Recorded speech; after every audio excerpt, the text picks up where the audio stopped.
relatively early on, I heard about a kid show on Channel 7, WSVN, called The Sunday Funnies. And they had put out a notice saying they were looking for talent for a show. It's a kid show. Wayne Chandler was the host. Wonderful, wonderful man. Um, so I said, what the heck? I picked up my little puppet and I decided, with the help of a friend of mine in the police department, to call him Buster the Crime Buster. And I went down there and I did an audition for them. And they said, would you please be a regular on our show? I said, yeah. So every week for 3 years, I was on the Sunday Funnies and performing with Buster. And you might even be able to find some of those old reels. I don't know. I don't know them. Uh, but I feel good about that because the era of children's programming was different back then. This is more like the Mr. Rogers and more like the Paul Winchell stuff, where you're performing for a live audience of kids and you have your puppet, and uh, it was a blast. But when that stopped, I stopped performing. That is, and years later, in fact, I was already a lieutenant. I suddenly had the urge, just an urge to do it again. And so I sat down and wrote a show called Laugh and Learn. I figured an assembly show, 45-minute show about being sensitive to folks with disabilities. I came upon that theme uh, after Christopher Reeve had his horrible horseback riding accident and became paralyzed, became a quadriplegic.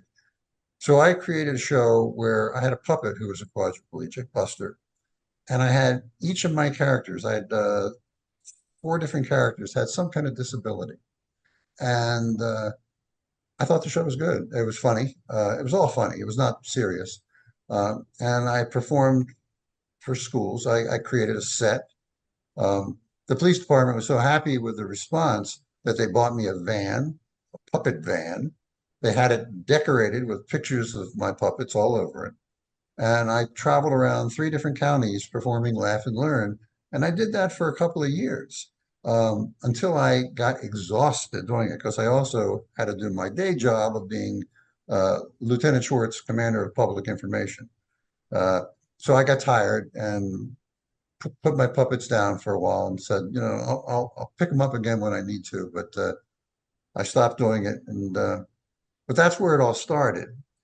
Um, then, like it was when I was a kid, I kind of got the itch again about performing. And I saw some audition notices. It was my last couple of years as a cop. I auditioned for a few different theater companies and I started getting some work. So I would use vacation time to go and rehearse and perform in a couple of shows. New Theater was one, Gable Stage, Hollywood Playhouse. Um, and then I realized at that point, well, I know what I'm going to do when I retire. So when I retired, I gave it 100% and dove right into theater work and was a fairly busy regional theater actor, professional actor. I'm a member of Actors Equity.